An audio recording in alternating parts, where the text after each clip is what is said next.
भगवान बुद्ध के लाखों अनुयायी थे। इन्हीं में से एक पिछले कई सालों से रोजाना उनके आश्रम में जाया करता था। उनके प्रवचन सुना करता था, ध्यान लगाया करता और वापस चला जाता।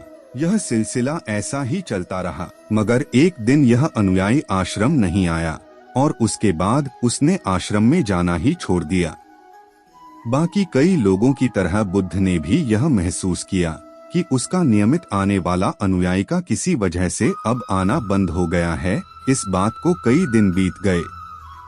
एक दिन बुद्ध अपनी भिक्षा मांगकर एक गांव के रास्ते से गुजर रहे थे। यह गांव दरअसल उसी अनुयायी का था जिसने अब आश्रम में आना छोड़ दिया था। बुद्ध उस अनुयायी के घर की तरफ चल दिए। जब उसके घर के पास पहुंचे तब वह अनुयायी अपने घर के आंगन में कुछ काम कर रहा था। बुद्ध को देखते ही वह उनके पास उन्हें प्रणाम किया और उन्हें बैठने के लिए आंगन के चबूतरे पर चटाई बिछा दी। बुद्ध चटाई पर आराम से बैठ गए और अनुयायी से बात करने लगे। बुद्ध ने पहले उस अनुयायी के स्वास्थ्य के बारे में पूछा और फिर पूछा कि उसके परिवार में सब कुशल मंगल तो है ना। अनुयायी ने कहा कि सब कुछ ठीक, कोई भी अस्वस्थ नहीं है। बुद्ध ने उससे आगे पूछा, अगर सब ठीक है तो तुमने आश्रम में आना क्यों छोड़ दिया? अब अनुयायी ने थोड़ा सा शर्मिंदा होते हुए कहा, गुरुजी, मैं क्या करता? मेरे पास पहनने के लिए सिर्फ एक ही जोड़ी कपड़ा है और वह भी अब जगह जगह से फट चुका है। उसमें कई जगह छेद हो गए। अब आप ही बताइए, ऐसी हालत में मैं इतने सारे लोगों के सामने कैसे आता? बुद्ध ने उसकी तरफ ध्यान से देखा और पाया कि उसकी बातों में पूरी सच्चाई थी और उसके कपड़ों की हालत खस्ता थी। बुद्ध ने मुस्कुराते हुए उस अनुयायी के कंधे पर हाथ रखा और सब ठीक हो जाएगा बोलकर उसे दिलासा दिया और वहां से चले गए।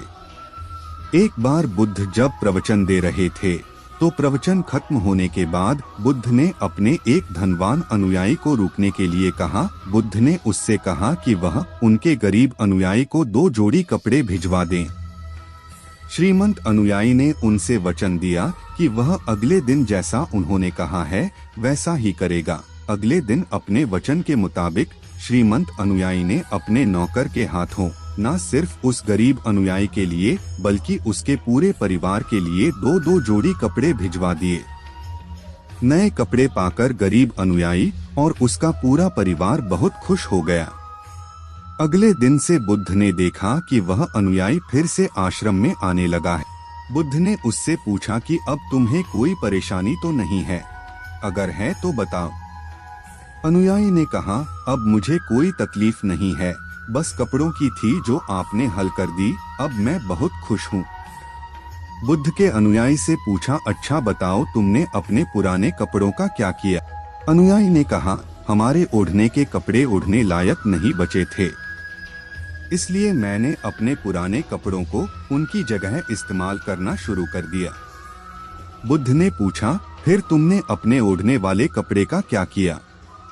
मैंने उन्हें पर्दों की जगह इस्तेमाल करना शुरू कर दिया। अनुयायी ने कहा, उन पुराने पर्दों का क्या हुआ? बुद्ध ने फिर से पूछा।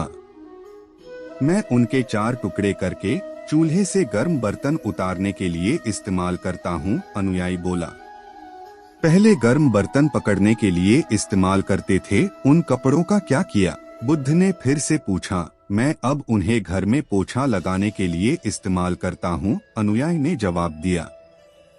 पुराने पोछे का क्या किया, वह भी बता दो।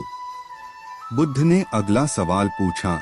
वह कपड़ा कुछ भी करने लायक बचा नहीं, इसलिए मैंने उसके तार अलग कर दिए और उनसे दिया की बाती बना ली। इन्हीं बत्तियों में से एक बाती आज इस आश्रम में भी मैंने जलाई है। उसी की रोशनी में हम बैठे हैं। भगवान बुद्ध अनुयायी के जवाबों से बहुत खुश हुए।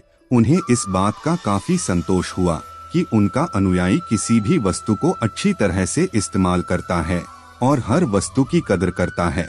दोस्तों, इस कहानी को उन लोगों तक जरूर पहुंचाएं जो उन्हें आसानी से मोलने वाली वस्तुओं की कदर नहीं करते और जरूरत से ज्यादा लेते हैं, फिर बिना अच्छे से इस्तेमाल किए वेस्ट करते हैं या फेंक देते हैं।